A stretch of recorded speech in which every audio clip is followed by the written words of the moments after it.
बिस्मिल्लाहिर्रहमानिर्रहीम। अस्सलामु अलैकुम रहमतुल्लाहि बरकातहू। सदर जलसा मौलाना खालिद सैफुल्लाह रहमानी साहब, सदर मुस्लिम पर्सनल बोर्ड, और हमारे हर्फिल अजीज बैरिस्टर असदुद्दीन अवैसी साहब, सदर कुल हिंद मजलिस इत्तेहादुल मुस्लिमीन, रुकन पार्लियामेंट हैदराबाद और बैरूनी स्टेट से आए हुए हमारे मेहमान हजरात, उलमा व मशाइखीन, मुफ्ती साहिबान, सियासी समाजी मजहबी कायदीन, और ख़ास तौर से इस प्रोग्राम में, एहतजाजी प्रोग्राम में मेरे भाइयों, मीडिया के दोस्तों, यकीनन आज हमारे लिए दारुसलाम हेडक्वार्टर से हम जो एहतजाजी प्रोग्राम कर रहे हैं उसके लिए मैं बैरिस्टर असदुद्दीन अवैसी साहब का शुक्रगुजार हूँ।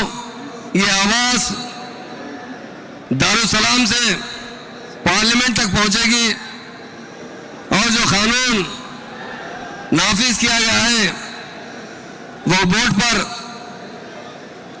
उसे वापसी पर हमारा एहतजाजी पहला जलसा है।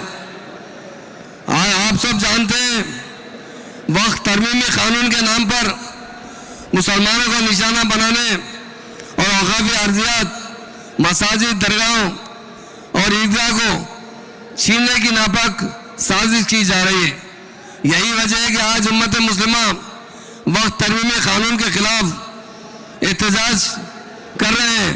मुस्लिम पर्सनल बोर्ड की जानिब से वक्त तरमीमी कानून के खिलाफ आज का जो एहतजाजी जलसा हो रहा है उसमें हम सब शरीक हुए हैं।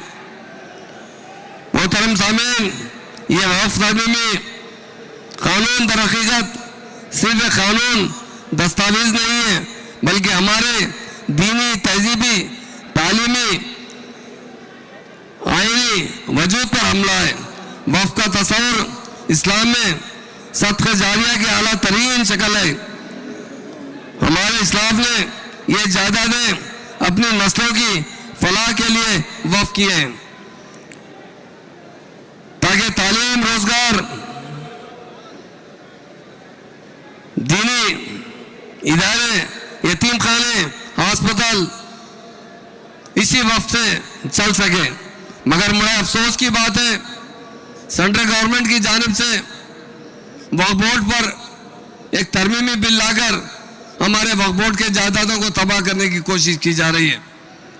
हम इसकी सख्त मजम्मत करते हैं और हमारी पार्टी की जानिब से, BRS पार्टी की जानिब से बाज़ाब्ता पार्लियामेंट में सख्त एहतजाज किया गया है और उसके साथ साथ वोट भी इस बिल के खिलाफ हमारे पार्लियामेंट के राज्यसभा के मेंबर ने वोट दिया कि हम इस बिल के खिलाफ है, ये बिल को फिर से वापस लिया जाए।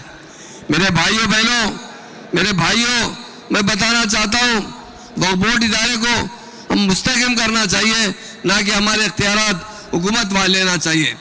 आज ये वक्फ बिल लाकर ये चाहा जा रहा है कि हम वक्फ को बचा रहे हैं, ये सरासर गलत है। वक्फ मुसलमानों के कंट्रोल में होना चाहिए, ना कि गैर मुस्लिमों के। सुप्रीम कोर्ट में जज साहब ने यही पूछा क्या हिंदू एंडोमेंट के अंदर किसी मुसलमान को मेंबर बनाया जाता है, तो जवाब नहीं दिया गया। मैं यही कहना चाहता हूँ, जहाँ पर वहाँ पर हमें मेंबर नहीं बनाया जाता तो वक्फ बोर्ड के इदारे में किस तरह गैर मुस्लिम भाइयों को मेंबर बनाया जाता है। हमारी पार्टी हमेशा से ही इस बिल के खिलाफ रही है और हमेशा हम यही चाहते हैं कि बिल के जरिए हम पर गैर जरूरी कानूनी शिकंजा कसना चाहते हैं। यह बिल सरासर हमारी खुद अख्तियारी के खिलाफ है और हमारे चीफ मिनिस्टर, साबिका चीफ मिनिस्टर KCR साहब ने ओपनली कहा है कि हम बिल की मुखालिफत करते हैं और बिल से हम हुकूमत से डिमांड भी करते हैं यह बिल को वापस लिया जाए। मैं एक बात कहना चाहता हूँ, हमारे भाइयों से भी कहना चाहता हूँ, इस बिल में हमारे 24 मुस्लिम MPs हैं, मगर 232 MPओं ने इसकी बिल की मुखालफत की है। इसलिए मैं बैरिस्टर साहब से गुजारिश करता हूँ आप सेकुलर हिंदुओं को भी साथ लीजिए। वो हमेशा दरगाह में जाते हैं, हमारे मजहब का एहतराम करते हैं। सेकुलर लोगों के साथ मुसलमानों के, मुस्लिम कायदीन के रिश्ते बहुत अच्छा होना चाहिए। हमारी स्टेट के अंदर जब केसीआर साहब इख्तिदार पर रहे, उन्होंने एक सर्वे करवाया था, उसमें देखा था कि मुसलमान तालीम में सबसे पीछे है। मुसलमानों का हाल ये है, अगर SC ST से भी देखा जाए तो सबसे बैकवर्ड है तो मुसलमान है। उनको एक साथ एक बात कही गई, जब तक मुसलमानों को अच्छी तालीम नहीं दी जाएगी मुसलमान तरक्की नहीं कर सकते। इसलिए केसीआर साहब ने सिर्फ 2 साल के अंदर 204 रेजिडेंशियल स्कूल खोले, जिसके अंदर 1 लाख से ज्यादा बच्चे तालीम हासिल करते थे। 65 साल दूसरों ने हुकूमत की, तो 65 साल में सिर्फ 10 रेजिडेंशियल स्कूल खोले गए मुसलमानों के लिए। CM साहब यही चाहते थे, केसीआर साहब यही चाहते थे कि मुसलमानों को अच्छी से अच्छी तालीम दीजिए, ताकि यहाँ नहीं सारे दुनिया में भी वो रोजगार हासिल कर सकते हैं।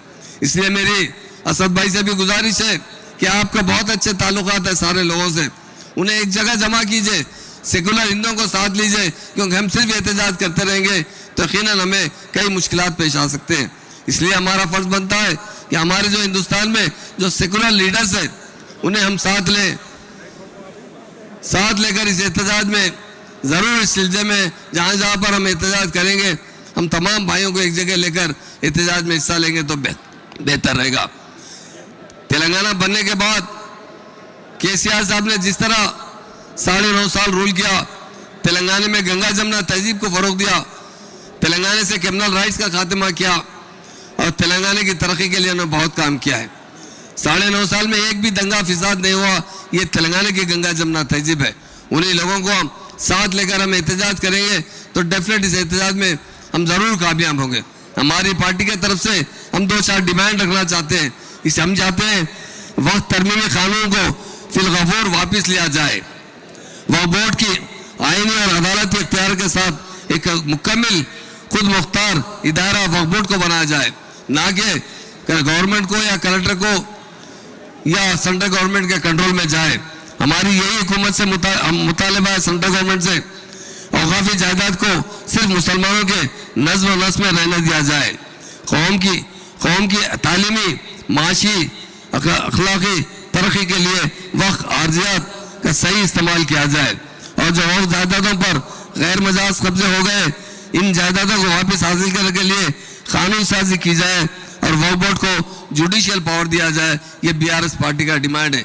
इसलिए मेरे भाइयों बहनों, आज खास तौर से जो आज हम एहतजाजी प्रोग्राम कर रहे हैं, यकीनन हमें हर जगह करना चाहिए, हमारी ताकत बताना चाहिए। ताकत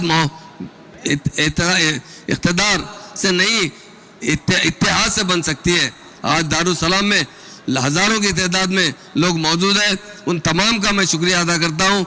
और आज जो बहुत से मेहमान दूसरे स्टेट से भी आए, उनका भी हम इस्तकबाल करते हैं और जितने मीडिया के दोस्त हैं उनका भी शुक्रिया अदा करते हैं। असद भाई की क़यादत में हमेशा इस तहरीक में जहाँ जहाँ हमारी ज़रूरत पड़ेगी BRS पार्टी की तरफ से ज़रूर उनका साथ देते हुए इस बिल को जब तक वापस नहीं लिया जाएगा, जब तक आपके एहतजाज में हम भी शरीक रहेंगे। मुझे जो वक्त दिया गया उसका मैं शुक्रिया अदा करता हूँ। Thank you very much.